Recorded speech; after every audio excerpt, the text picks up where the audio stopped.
Welcome back to Lesson from Last Time. This week we have Chad Parks on the show. So once again, Kirk Faulkner, welcome back as my co-host. We've been co-hosting for a while now. We have, but it seems like we've been off for a long time. So this is kind of fun to get back in the studio. And I'm glad to have you here, Chad. It's really going to be a great opportunity to chat with you a little bit today. But it's been a forever since we've had a guest in and we've actually done a actual podcast. So welcome. Yeah, people don't know we release these every Monday, but we put them in the can so that we can release them on a good schedule. Well, he puts them in the can. And Andy does. Producer Andy gets that taken care of. But yeah, we had to front load because of the holidays. Now here we are recording this one in January.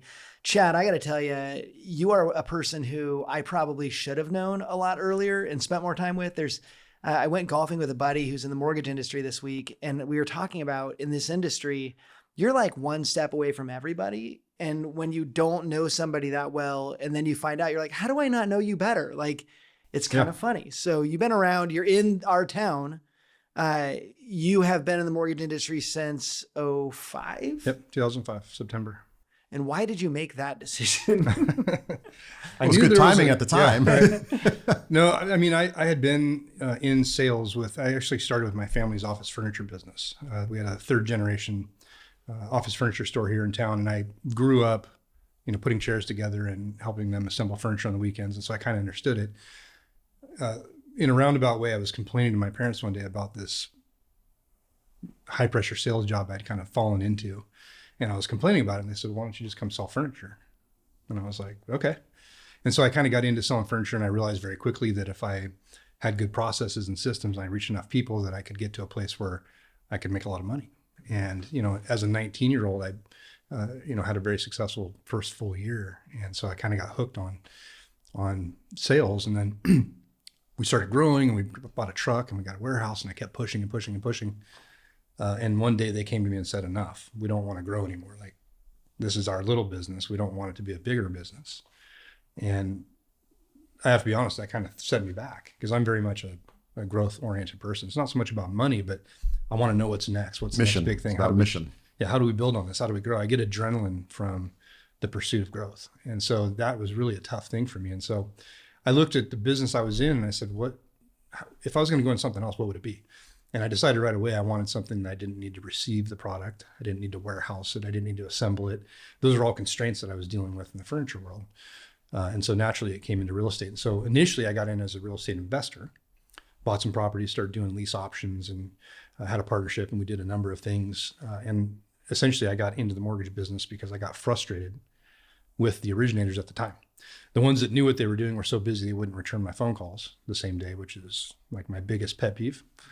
And the ones that would return my call didn't know what they were doing. And so I'm like, you know what, let's just put this on autopilot, the furniture business that I was in, and I'm going to go over and do this. And so for a minute I did both, but I started making money pretty quickly in the mortgage side. So I transitioned over to that. And then it was right before the meltdown. And I remember looking around and going, this is unbelievable. We have people running companies that don't know what they're doing. We have no infrastructure, no oversight, everybody's just freelancing everything. And some of the stuff they were teaching us at the time, because I was an outsider coming in, just was shocking to me. And so I decided to get into business, had no idea what was coming in terms of the magnitude. I knew there was going to be a shift, and I thought that would present an opportunity. You said 19 is when you got into the furniture business. So no college? I did some college. I didn't finish my bachelor's degree. I'm a few classes away. No way. I think about going back and finishing it, but I'm like, yeah, I got a pretty full life. Yeah. Yeah. So, and have proven that it isn't always essential. Well, I was going to be a mechanical engineer. Oh, wow. And I was actually in the library Different doing path. Yeah. Well, I liked AutoCAD, and I like to design stuff. And it was kind of fun to program the CNC machines and stuff. But I was in the library doing a report on the income potential of that field. And no offense to any engineers out there, but I looked at that and went, nah, I'm good. I want something where I can grow. It's very much kind of my focus. Capped. Right. So a couple of things come out in that early description about how you got into the business. And you were how old when you got in? 19 in the furniture I would have business? been 20, let's see. I would have been 26. So there's an ingrained or developed tenacity and determination. And I don't want to apply inaccurate words to it, but there's a grit and a resolve and and an ambition, not for greed, but an ambition to have a new challenge, have a new opportunity. Where did all that come from? What fed that? I think it started with my beginnings. I mean, I grew up, before my stepdad, who I've changed my name to honor. Before he came into our lives, we were in tough times. We had some days where we didn't have electricity. Like there was some challenging times in my past. And, my biological father was an abusive alcoholic. My mom left him. Hopefully she doesn't mind me sharing this, but I came out, saw him getting physical with her, jumped on his back when I was 4 or 5, and he threw me across the room and she left the next day. But then we had a stretch of time where it was tough to make ends meet. So for me, I remember enough of that, and I remember how it felt, that it's something I've been running from my entire life in terms of, I want to make sure that my kids don't experience that. And so it's been sometimes even to a fault, a driving force. And so even, today, or even coming into this downturn, things were pretty good. COVID years were great for the mortgage business. We were doing well financially, but I still always kept playing those same tricks on myself. Like, we got to keep going. We got to keep grinding. We got to keep hustling. We got to get ahead. We got to make sure that, not to a point where I was obsessed with work, but to where I never really felt comfortable coasting. Mm-hmm. And some of it was because of 2008, the times we went through then. So interesting when people go through stuff like that. You'd have every excuse to not be successful, every excuse to not, nobody would blame you having gone through that experience turning out bad. And you just chose that on your watch, nobody's going to deal with what you had to deal with, it sounds like. Yeah. And I think it's a perspective. They say some people follow in the footsteps of other parents and some people do the opposite. I think I had the added benefit of, my brother has Down syndrome and he didn't have a chance to do what I've done. He has a great life and he's a very happy person. And, we do a great job. My parents do a great job of taking care of him. He's got his own house. How cool is that? It's really cool. Yeah. But it's always been present in my mind that I was given the opportunity of not only not having Down syndrome, having that sort of catalyst in my life, but also being blessed with a work ethic and, a solid level of intelligence and stuff. And that it's not fair to my brother for me to waste that. And so I think about that every day. Is he older or younger? He's older. Just had his 49th birthday. Wow. Yeah. Never ceases to amaze me how much is born out of adversity. And I look, everybody's circumstances are different, so this isn't a blanket statement, but so many times adversity is used as an excuse for deviating from a path of productive life or meaningful life or contributing life. And then periodically hear those stories where adversity was fuel. And I think those are some of the most powerful and profound. And it's kind of the impetus for lessons from last time, right? It's what is the adversity you've experienced and how did you turn it into fuel? And that backstory sheds light on what I know about you and who I know you to be. Now I have a greater depth of understanding of that. So let's maybe shift back into mortgage for a minute. You're 05, 06. The wheels are starting to come off in late 06, mid 06, I think. Yep. And then you get into 07, and by 08, we're in full-blown Great Recession. Talk about that and what it did to you, your branch, your business, and how you began to form, how that adversity began to develop some disciplines in you. Yeah. I mean, that was a tough time. And when I was first getting into the business, I wasn't intending on becoming a branch manager or running a branch. I was just trying to, facilitate the loans that had to do with the real estate transactions and the real estate investing we were doing. And once we started to see the cracks in the foundation of the mortgage industry, I started doing what I always do, which is asking myself, what can I do about this? What's coming? How do we skate to where the puck's going to be? And I started trying to figure that out. And the answer that became clear right out of the gate was this whole, because back then everybody was 1099, 100% commission. Nobody was really doing government loans, FHA, VA, USDA. Everyone was doing these loans that were being sold by the TPO lenders because they were just packaging them up, selling them on Wall Street, chopping them up. Somebody was grading them as A paper. But we needed to get back to having those core programs, the government programs. And you couldn't do that as a 1099 company. All of your employees have to be W-2 in order to be compliant. And so I started trying to get the company I was with at the time to make that change. And they looked at me like I was literally insane. They're like, nobody's ever going to do that. We have 80-20 loans. Why would we? And I'm like, because it's going to change. As soon as values start dropping, you're not going to have 80-20 loans. Why would values drop? Values are never going to drop. I'm like, am I the only one that's seeing what's happening?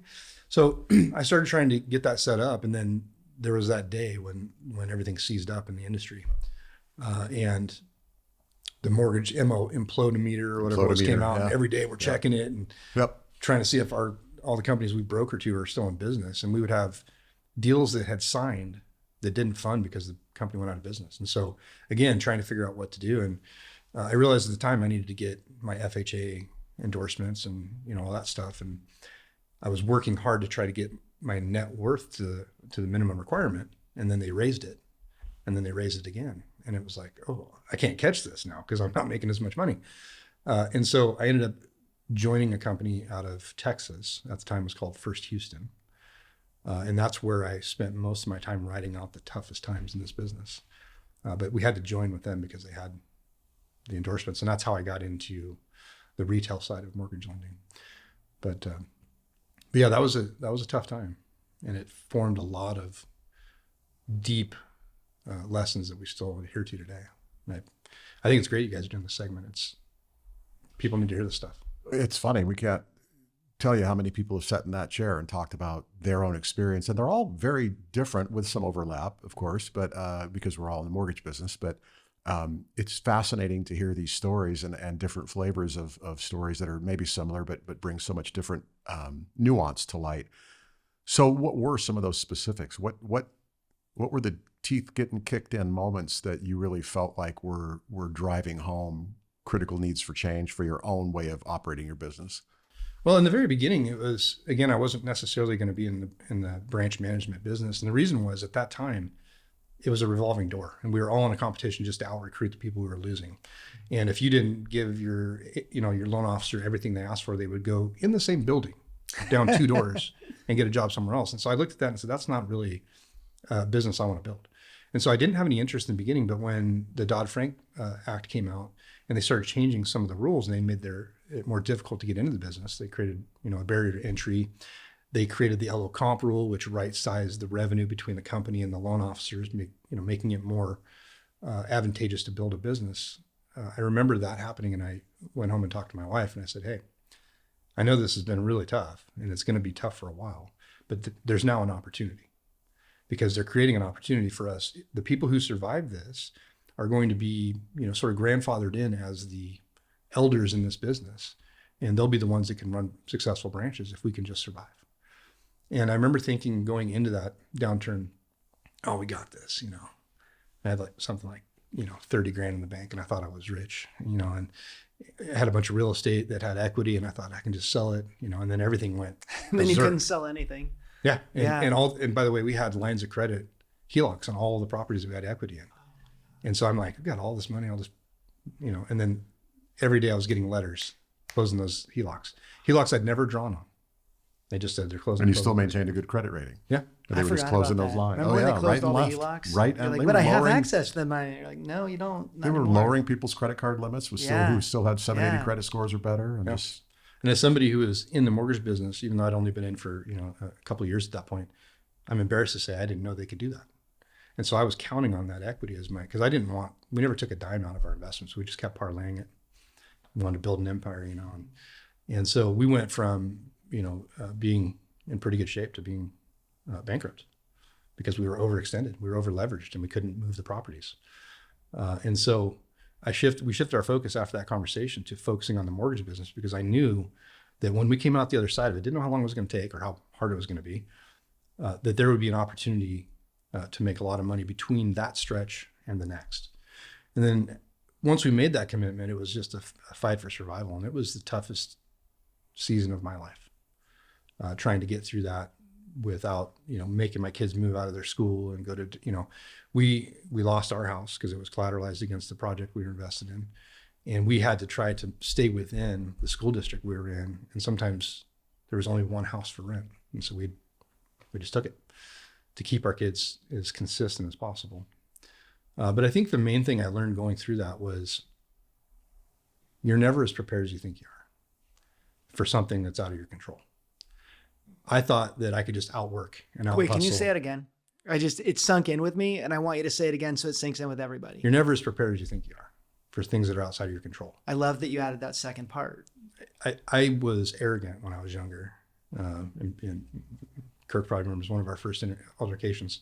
But we did have a couple. Oh my God. I was cocky, and I thought I was cocky because I had come so far and I thought I had made it. And the reality was I was not nearly as prepared as I thought. And I almost fell into the 95% that left our industry. It was very close, barely hanging on, you know? And so to people who are hearing this right now, they're barely hanging on, just hang on a little bit longer. We have the same opportunity right now. And it may be even bigger. You know, coming through that and surviving set up a 15-year run of a lot of success because we were one of the last remaining. And so I think, you know, being humble and never getting comfortable was probably the biggest lesson I learned. Word keeps popping in my head, and the word is vision. I think what I'm hearing you say, at least in part, is goals are great. Goals are typically numerical. I want to make X amount of money next year. Or I want to close this many millions of dollars in volume or whatever. That's great as long as you build a process by which you're going to accomplish that goal, then the goal is, you know, attainable. But vision is a little bit different. It's seeing past your current circumstances to an envisioned future that you've created, that you want, that is part of who you want to be and what you want your business to look like. And that's what I heard when you described we were getting our teeth kicked in.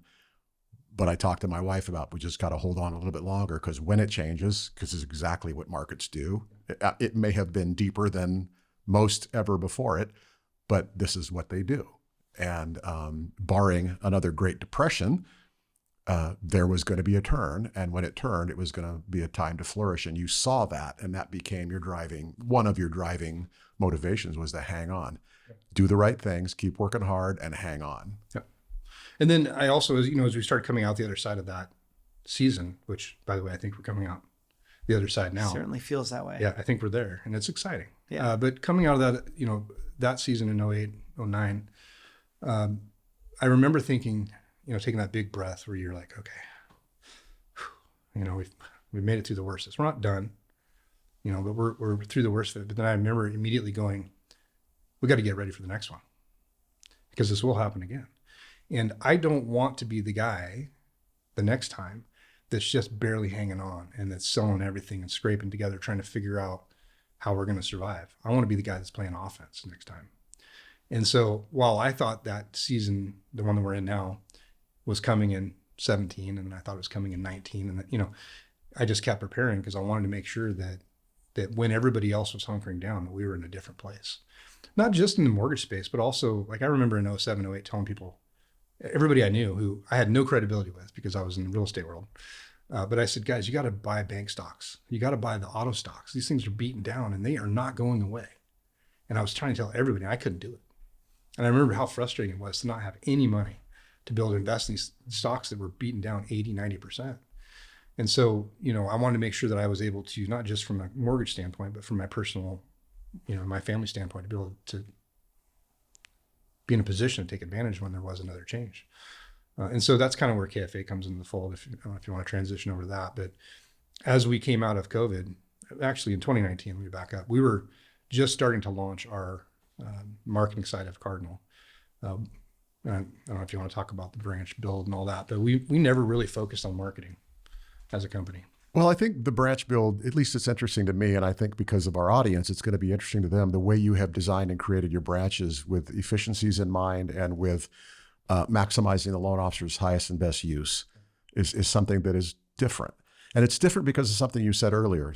What happens in this business too often, especially historically, maybe less in the future, I hope, is that we take somebody who's a top producer and we make them a branch manager because they're a top producer and we can pay them override, and that way we don't lose them to recruiting. Right.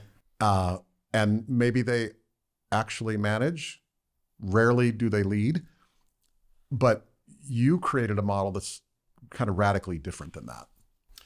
It's different than what we see in the mortgage world now, and yes, especially different than what we saw, in 05, 06, 07. But it really is not different from how other businesses are built. And to me, when I came in, that was one of the first things I noticed. I was like, this isn't how any other business is built. And using the office furniture world as a comparison, I wouldn't have my delivery driver selling the furniture. I didn't want my salespeople delivering it or ordering it from the factory or putting it together. But that's what we do in the mortgage world. We had this model, especially back then, where, like, when I first got in the business, my training was, here's your desk, here's your phone. When you get a file, figure it out. Yeah. And by the way, you've got to process your own files to begin with so you can learn the whole process. And I was like, wait a minute, I don't know anything about this and you want me to do the whole thing? I can't get the assistance of a processor until I've done 15 loans. And that was the way it was. And so I'm like thinking to the, the furniture world, I want my salespeople to do nothing but selling, and that involves communication with agents, it involves, communication with the clients, but I don't want my loan officers evaluating tax returns. I mean, for two reasons. One, that's not their highest and best use. Number two, we're going to do it again anyways. So why not just put the process in place? And very few of them are any good at it. Very few. I was going to try not to say that, but yeah. No, that's true. Including me. I'll throw myself in that ring. That's not. It's a rare person that can sell and analyze. You have to factor in the subconscious, right? So as a loan officer, I never did all I did is sell. And as soon as I got the deal, I just had to have a 1003. I handed it off and then I went and sold more. And if you told me I needed to go collect documents, analyze tax, do all that stuff, I would have subconsciously, I wouldn't have wanted to get another loan because that means more paperwork. Right. And so since I knew I didn't have to, I crushed it. I'm just like, more loans, and then let everybody else deal with the other stuff. Yeah. So that's basically what I've spent the first 15 years doing, was changing that process, changing the system, building out the team, building out the process so that my loan officers could do just that.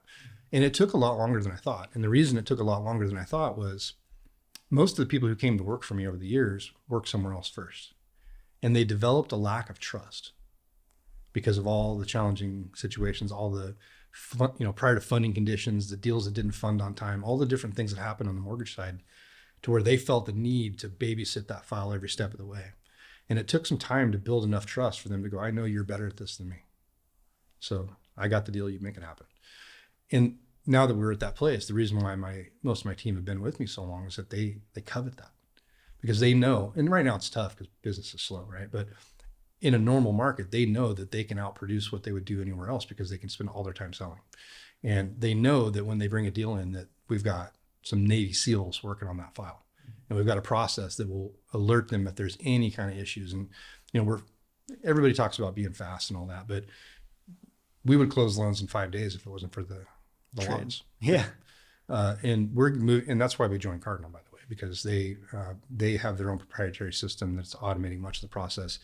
They've been on the AI bandwagon for 10 years. And we joined them as soon as I came across them, left a company that I held in very high regard that helped us reach a very, high level of success. I owe a debt of gratitude, but they were not interested in pursuing the technology. And to me, it was evident back then. It's even more evident today.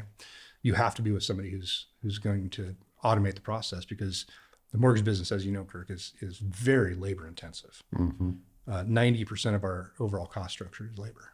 And so as we're whittling that down as an industry, the people who embrace that are going to win, and the people who don't are going to lose.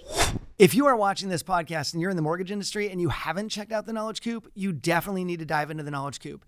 In there, you will find content and community that will help you grow as an individual by learning everything there is to know about the mortgage industry. If you think you know everything, just dive in and take some classes, because there's always something more you can learn. To be successful in this business, you've got to continually learn.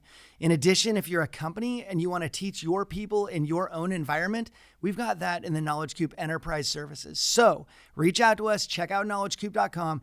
Definitely join Coop Plus. Let's get back to the podcast. We had Bill Dallas on the show a number of months back, and his comment was, we have to increase efficiencies in the mortgage. We have to run them like businesses. And if we look outside the mortgage industry, we have plenty of models, as you alluded to earlier. There's models and great examples on how to run a business. There's just not very many within the business. Mm-hmm. And efficiency is the one thing you can control. You can't control markets. You can't control rates. You can control personnel costs and some fixed costs like your overhead, where you're choosing to locate your office and all that stuff. So there's a few variables you can control, but efficiency is really what this business is going to be about and should have been about. I have to call this out because I love learning from guests. Like, this has been such a fun podcast to host because we get people that teach us the whole time, right?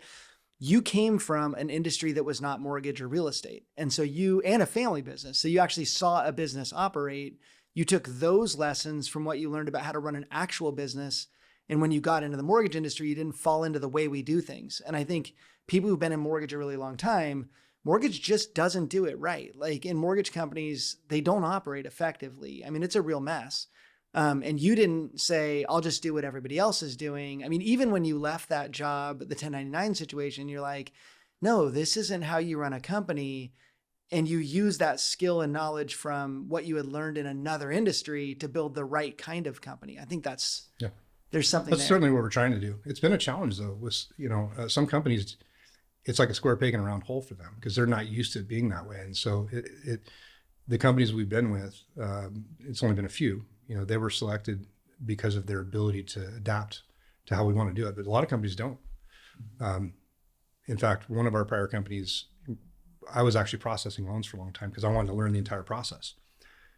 If I'm going to teach my team how to do things the way I want it done, I have to know it as well as they do. And so I actually did processing for a number of years. I drew docs for a number of years. I, went through that process of understanding it at a very deep level so I could identify the things we could improve on. One of the companies we joined, they audited every file we did for a year because they didn't trust me. And I was like, fine, do it. But after a while, they said, okay, you clearly know what you're doing. And so it ended up turning into a situation where I could have high-level conversations with management and underwriting managers and get them to actually listen to my perspective. It was a different advantage that I never really saw coming, but it's a lot of what has created the reputation that you guys referred to. I've put myself out there with my competition as somebody they can reach out to, and I help with guidelines and scenarios, and I enjoy it. I enjoy knowing that stuff. It hits on another core component of what has made you successful, and that is, we called it tenacity earlier. I'll talk about a deviation of that word right now, and I'll say mastery. To spend a year or two drawing docs or a year or two processing loans gives you a mastery that gives you an advantage over most of your competition who's unwilling to, because that's the way we've always done it. I'm the branch manager, I've got a processor, I may even have a processing manager if I'm a big enough branch. And I've got all these resources at corporate, they're going to take care of all that compliance stuff. And you lose control of efficiencies. Yep. And pretty soon you have buybacks, or you have loans that don't close that you thought were going to close because you had a poorly structured loan that got shoved into the system because it's that loan officer's only loan this month and he needs a commission check, or she needs a commission check. So mastery is now another word that's popping into my head as I listen to you talk about your experience. I think it's important. Like if you want to talk, and you mentioned on another podcast when I was watching it, where I don't go out and I'm not salesy. When I talk to originators, and sometimes this is a detriment when I'm recruiting, I just talk to them about data and facts and here's how we do things. And sometimes they follow me, sometimes they don't. But if you want to make an argument that you're going to be the most efficient mortgage company in town, and here's why we're building it this way, you have to understand what you're talking about. And this business is not easy. It's a very difficult business, and there's a lot to know.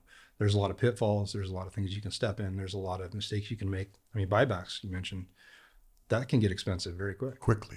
I had one last year that we were able to resolve. In fact, I got on the phone with Freddie Mac, and after our loss mitigation department couldn't get it done, I'm like, it was going to be a $40,000 hit. And I'm like, guys, I can't take that right now. Like and so to be able to have that knowledge base, to get on there and have a conversation that the person on the other end is receptive to because they can tell you know what you're talking about, to me, it's just another tool. And as I was coming out of 2008, I actually started writing down a list, like what are all the things I can do to be better prepared next time?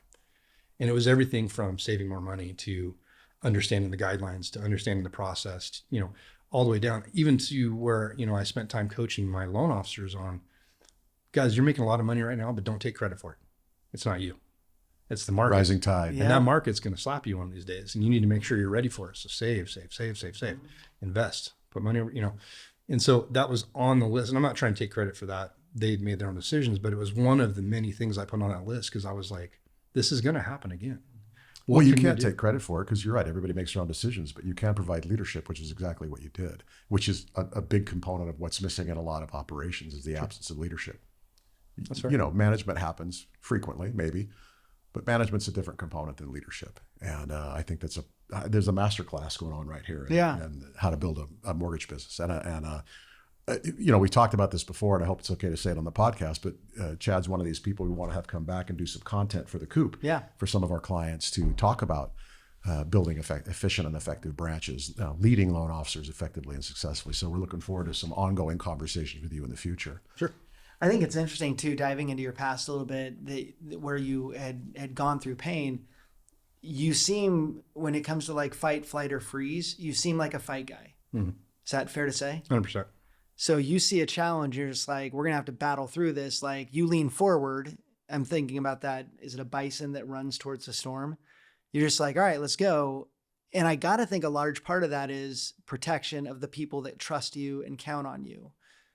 Very much. In fact, as I look around, as I mentioned earlier, having a full life. I love my family. I love coaching sports. I've coached hundreds of kids at this point, but I take probably the most pride in terms of the business we've built, because it is a family, and I feel an absolute responsibility to guide my team through these storms, not only because I'm the leader, but because I have the experience. I've been through this and I know what's coming. I know what we're going to have to deal with. It doesn't make it easy to deal with, but it gives us a little bit of reassurance knowing that some of us have been through this.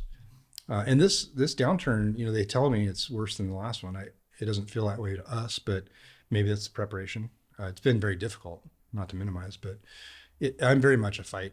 And I don't know if it's the being overweight and having bad knees. I can't run that fast, but I think it's more about my childhood. And, I've growing up with, an abusive father and a brother with Down syndrome, I got in a lot of fights. And I learned very early on that the best way to get through stuff is just to face it head on and go. And I don't even want to waste time thinking about it. Like that time that we had that paralysis, like we know the market's turning. If we want to sit around for 3 months stressing out about it, we're just wasting time. Or analyzing. Right.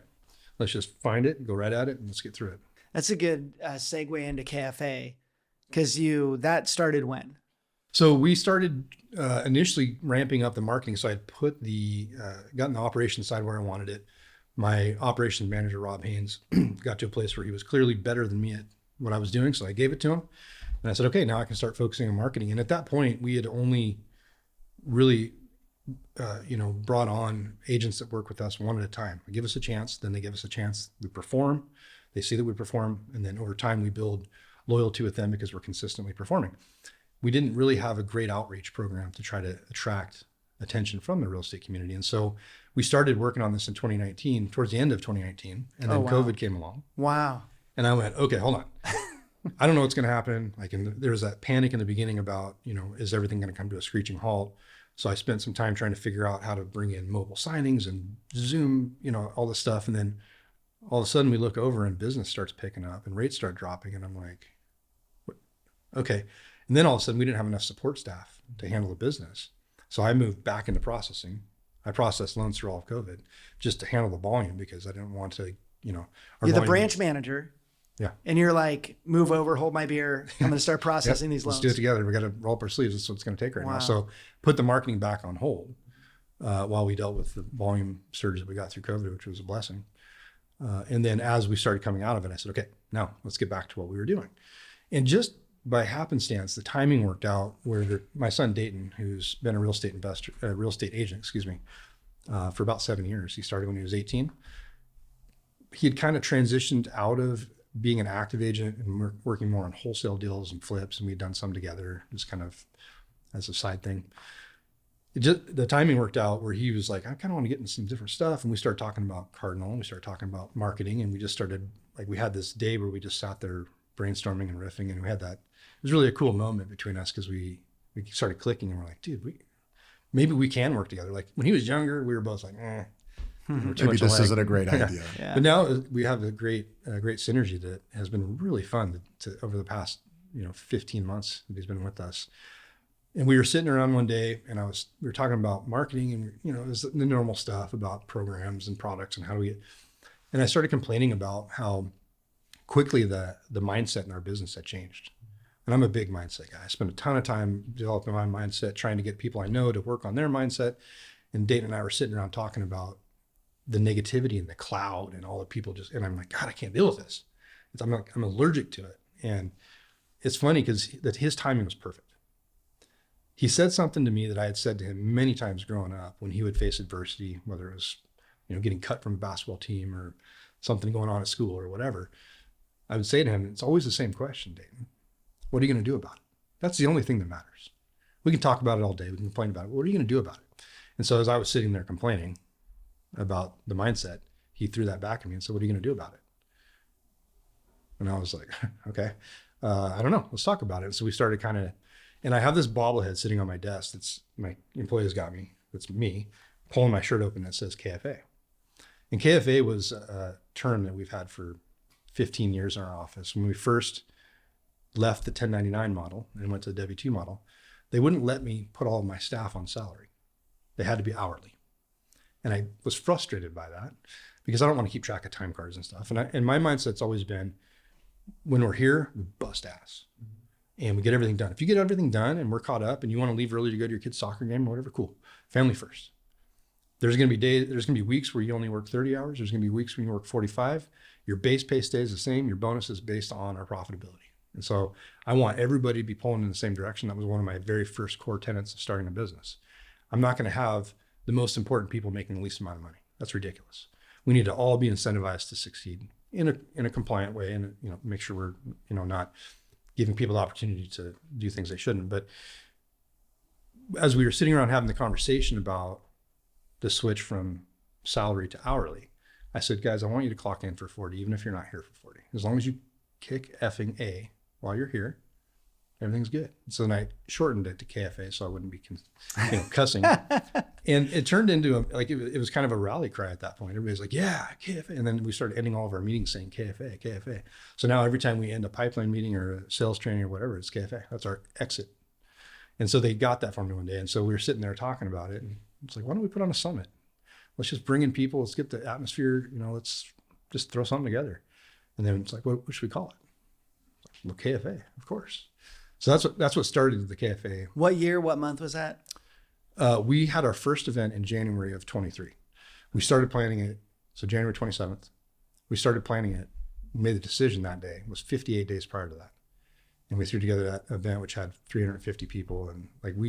And guerrilla marketing only. It was social media and it was Dayton and I word of mouth. Put it all together. We brought 𝗪𝗁𝗲𝗀 in to help with some of it. Right. And that kind of what started our intro with him. But we were working crazy hours.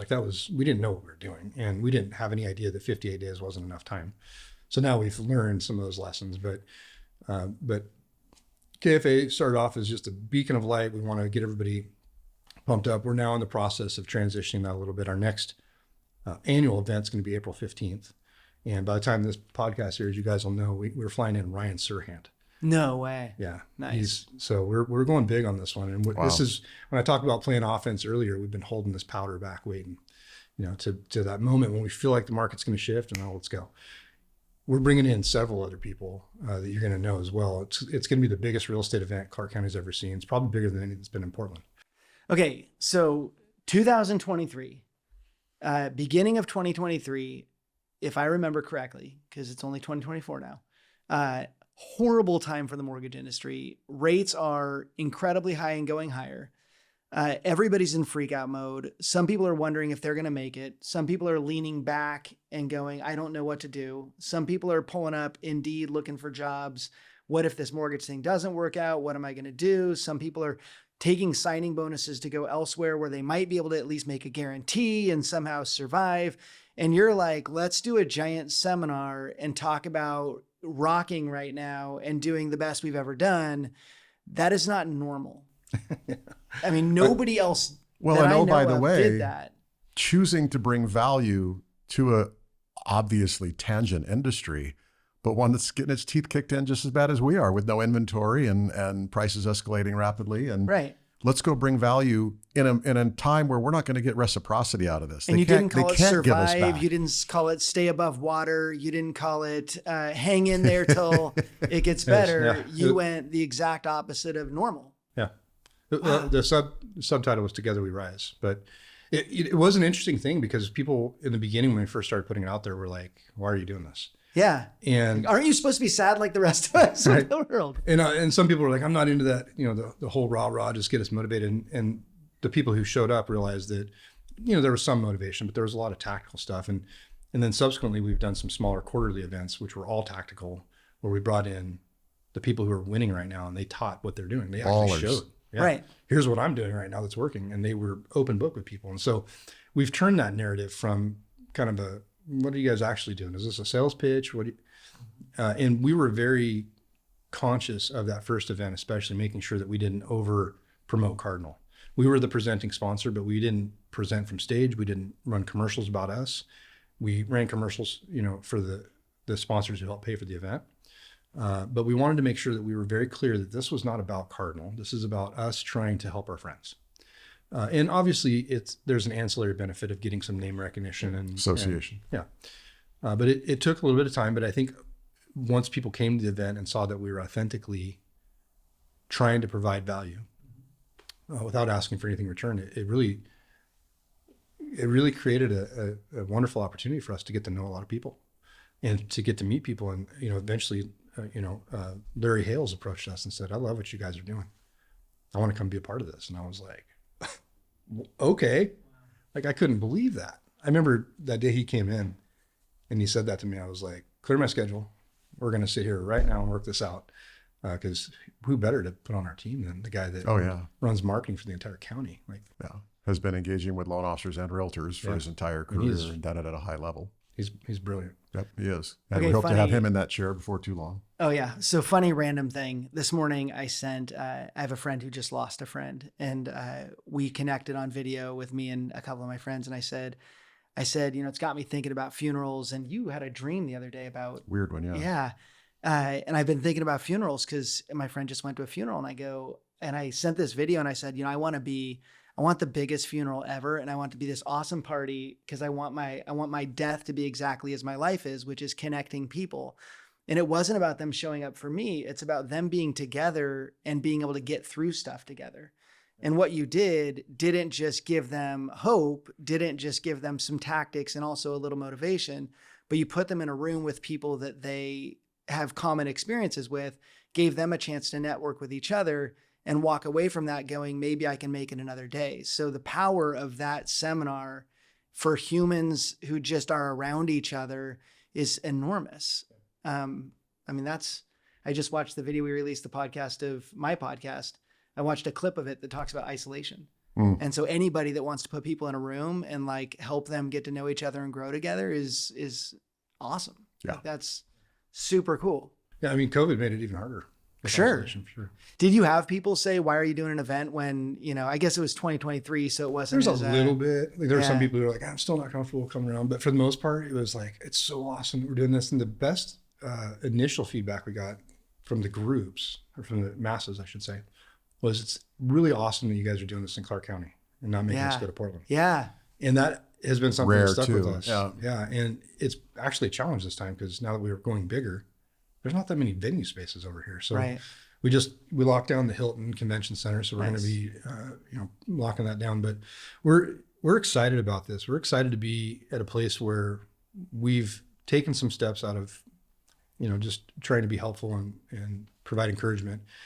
And it looks like it's going to return to us in the form of getting the opportunity to be in a relationship with people who have the same mindset, which is, that's everything. Just talk about connecting people. You don't try to connect people who have opposing mindsets, right? Like, so for us to be able to see that reverberate through the community, it's really pretty cool. One of the powerful, I was at one of the most recent events. It may have been the last event, I don't recall, but you had on the stage 3 or 4 relatively young women who were crushing it in this business, and not crushing it 3 years ago. Yep. Crushing it in the last 12 months. They were posting their numbers for the last 6 to 12 months, and these numbers were ridiculous relative to, well, they're ridiculous anyway, but relative to the market we're in, they were extraordinary. And I think the message wasn't just survive. It's, you can KFA, but you have to be committed to your own success. You have to be willing to do the work. You have to be willing to engage. I think one woman talked about her utilization of TikTok and other various aspects of social media. And another woman who was uber the other direction, ultra traditional in the way she marketed, and both were crazy successful. So it wasn't, you got to do it this way or you got to do it this way. You got to do it. And it was such a powerful message because it was in the market we were in at the time, which was just 6 months ago, right? Yeah. That was the Rising Stars panel. So all 3 of them had been in the business for less than 2 years. Yes. And then in the afternoon segment, we actually had Larry interview 𝗂𝗏𝗏, and he had helped her put together a social media campaign that's been working very well for her. So we were trying to provide some tactical strategies of people that were succeeding right now. But to your point, I think one of the overarching messages was, these are people who maybe don't know that we're supposed to be slow, or maybe don't know that this is the worst season we've been through in our lifetimes. And they're just going out there and doing it. It reminds me of something that 𝗪𝗏𝗄𝗏𝗧 said, who, if you guys don't know who that is, you should learn. He said something to the fact, I'm paraphrasing, but if you are able to get up and work hard every day, even when you don't want to, you're already in the top 1%.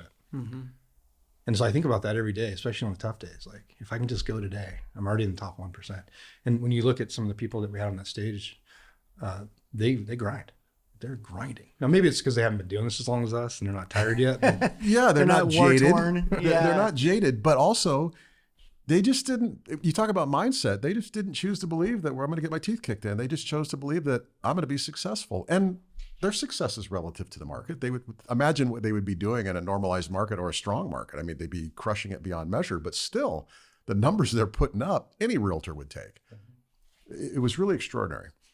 And to give back to the marketplace, because it's not just real estate professionals that are benefiting from the KFA events. It's mortgage professionals who attend, and maybe they're attending to schmooze up with a real estate. Who cares why they attend? They're getting the same information, the same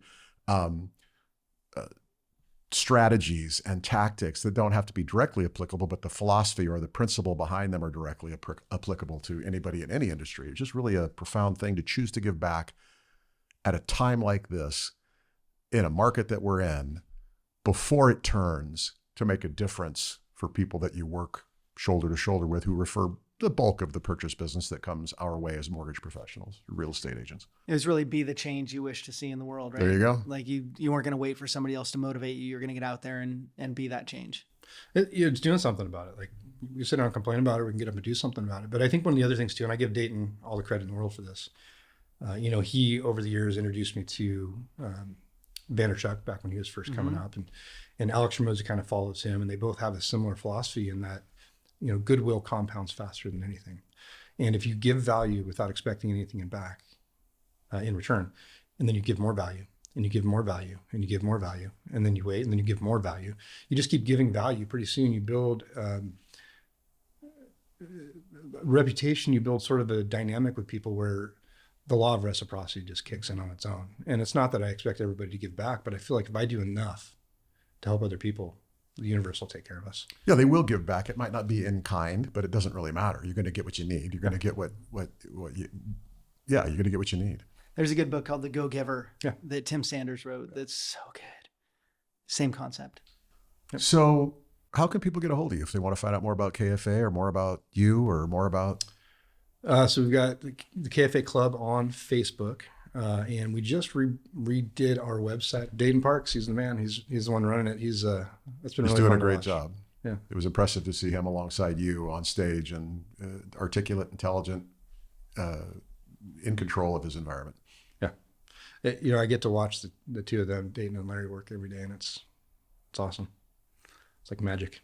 But yeah, get a hold of us, Cardinal Financial and KFA Club. We like to end with a question. Yep. Here's your question. So you've been through a lot, knowing what you know from all of your experiences. If you were to go back and find 12-year-old Chad and give him a tip for getting through life, being successful in business, what's the one thing you would tell him to consider for his future? Buy Amazon. I would probably, look him in the eyes and say, listen, life is tough. There's going to be tough times. There's going to be great times, but there's not always great times. There are tough times, but if you can face the tough times head on and give it your all and then find some more to give, it makes the good times even better. And that's, when I look at these lessons from last time, anytime we have downturns, it's an opportunity. If we can be different than everybody else, if we can run into the storm, it creates an opportunity for us to have an even better future. And I think that's the lesson. At least from my perspective. Love that. It's a great way to end, and I'm super stoked that our audience on knowledgecoop.com is going to hopefully get to experience more of you and some other content component or content messages moving forward. But thank you so much for taking the time today. We really appreciate it. I appreciate you guys. Yeah. It was fun. Let's do it again. Absolutely.